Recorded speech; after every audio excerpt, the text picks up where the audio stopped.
Alrighty. So far, we're going through ideology week, and we've been talking about many different ideologies. We've talked about monarchy, kind of like as the example case, the obvious thing that everyone across the board, there's no monarchists anymore, right?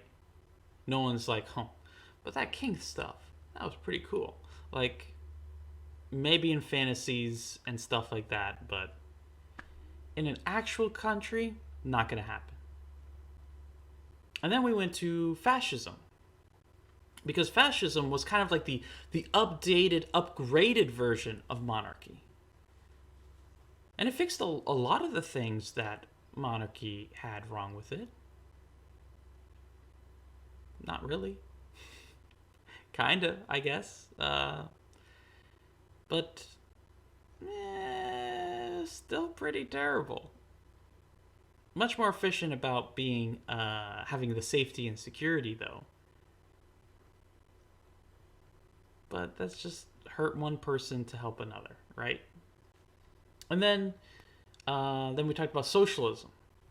And in socialism, the big deal there was if you're afraid of scarcity, then just hide it, right? Easy peasy. Look, what's scarcity, right? And then with liberalism, that was the next one. And so with liberalism, we say, okay, well, we don't like tyranny. We don't like being told what to do.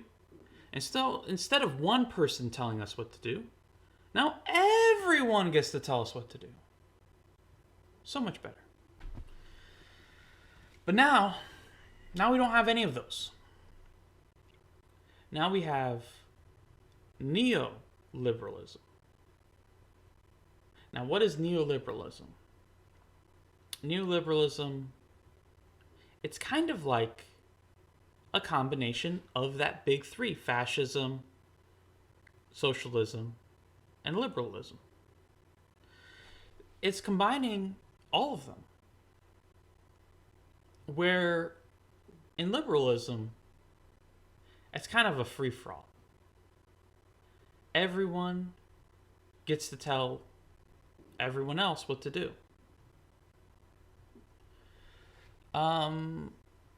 So we take that, but then we layer on it a socialist idea, which is that everyone is responsible for everyone else.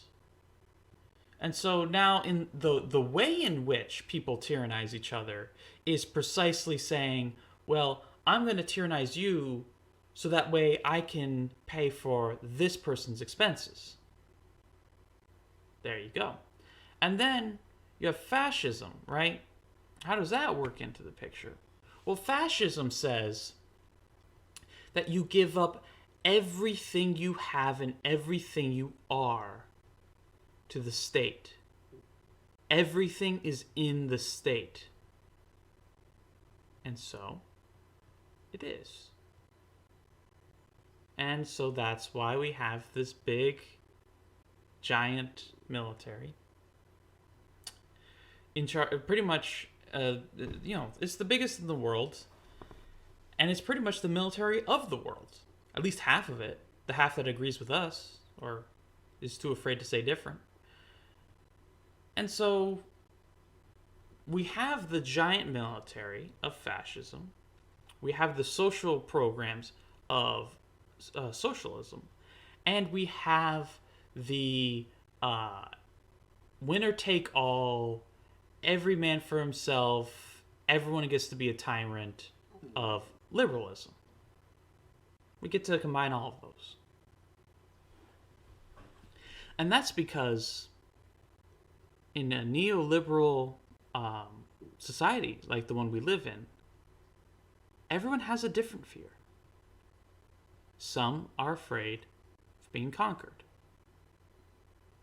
These are the people who wave the flag and say freedom isn't free. Then there's the ones who say, who are afraid of scarcity. And then they say, well, what about the poor? What about the disadvantaged? What about systematic oppression? What about all of these things? We got to fix them. And how do we fix them? Every single time, more money. Where does that money come from? Whoever we can take it from. And then there's the ones who want to be free, who want to be independent, have liberty, make their own choices. And so, what they often say is, both of you get away from me, I want to call the shots. And that's the thing. The people who say, don't tread on me, the best they ever do is to move out of the way. And that's because their ideology is precisely, I am afraid of someone being in charge of me, tyrannizing me, making me into a slave. And so, what do? If everyone has their own individual ability to influence the government, well, then it should be fair, right? And these people have been disenfranchised because that's not a good enough fear. Having the fear of being told what to do and having the solution be you tell what people should do, it's weak. It's not going to work. And that's the issue here. The liberalism part of neoliberalism constantly gets drowned out. Because who would care about that? It's a contradiction. I am going to tell you what to do, and that is to not let people tell you what to do. Not very helpful. And so, we go on with that liberalism tradition of everyone gets to tell everyone else what to do.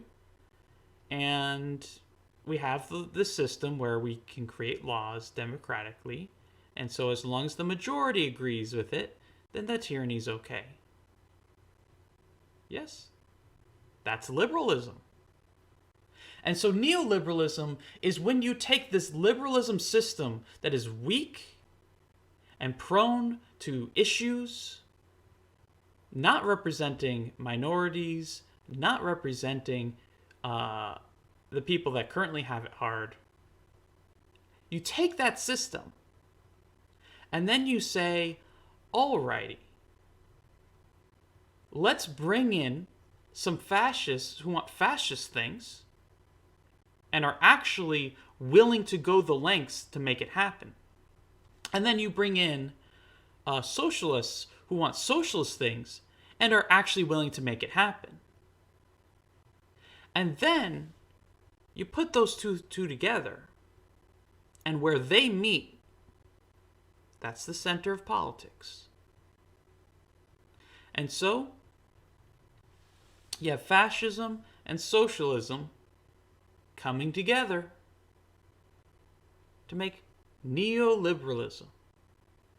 Because liberalism was so weak that you could just conquer it. Easy peasy. Because all they cared about was what the majority said. Because that was what liberty meant. Liberty meant as long as most people agree with you, then you're good. And that's how it's went time after time. And that's why whenever one person has an idea and they want to do it, well, as long as someone else has an idea that's contradictory, well, who has more influence? Who has more power? They're the one who gets to do it. The other person, not so much.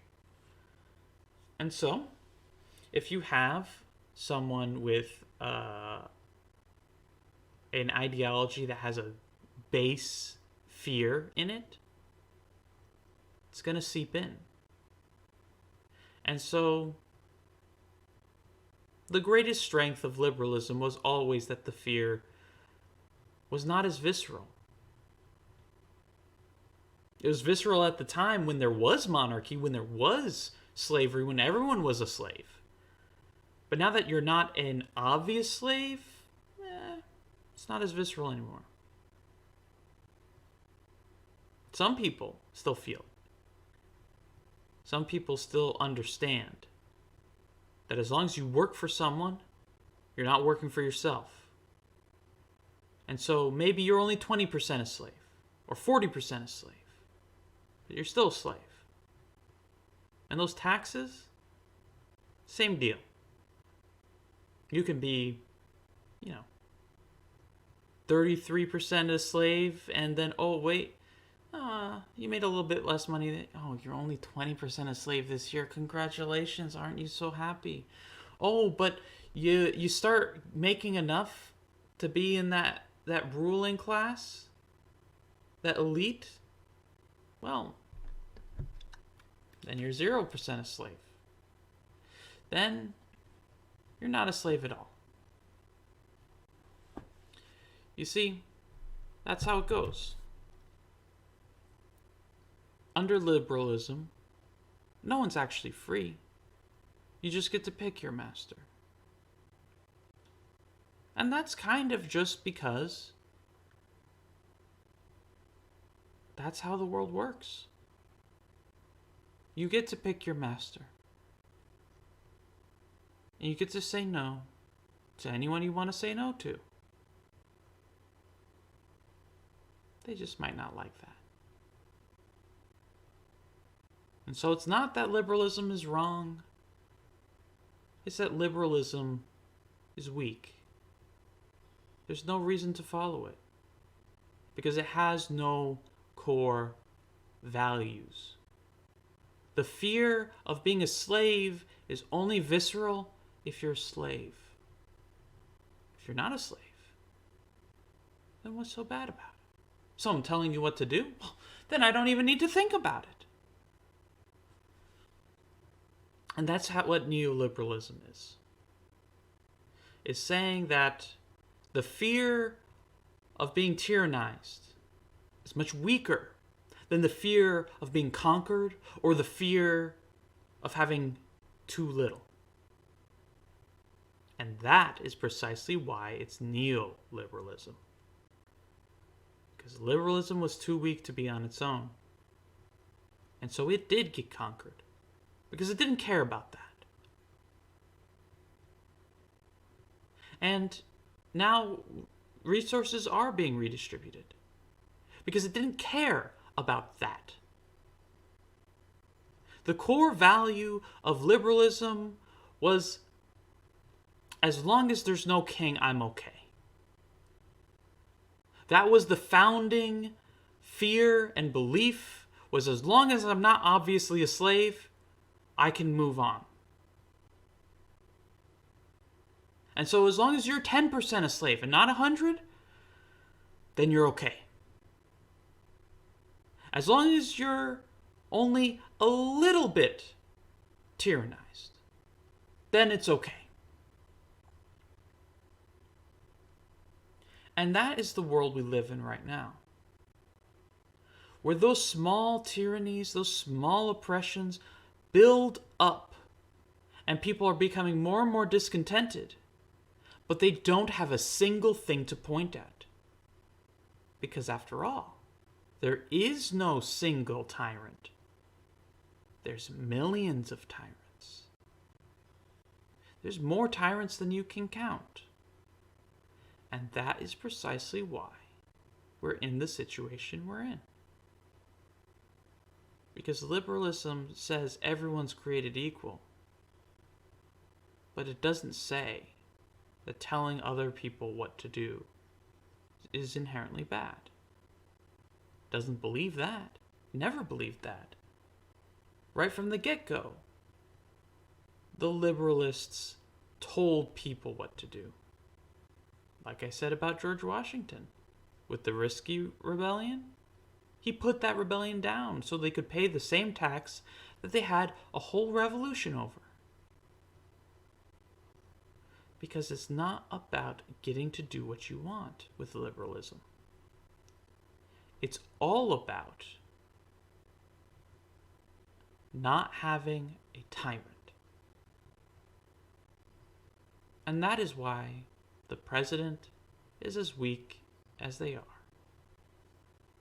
Because a president shouldn't be able to be a tyrant. And so they're not. Now it's Congress that's a tyrant.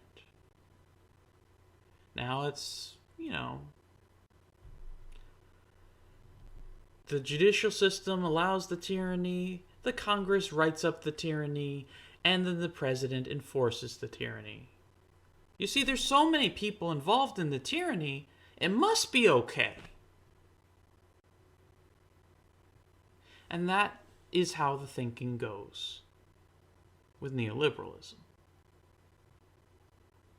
As long as it's majority vote, it's okay. As long as enough people want it, it's okay. And so all you have to do is convince the rabble that they should be slaves, and then they will. They don't need to own anything. They don't need to benefit their own lives. They don't need to improve their situation. All they need is to consent. And if they don't, well, that's what prison's for.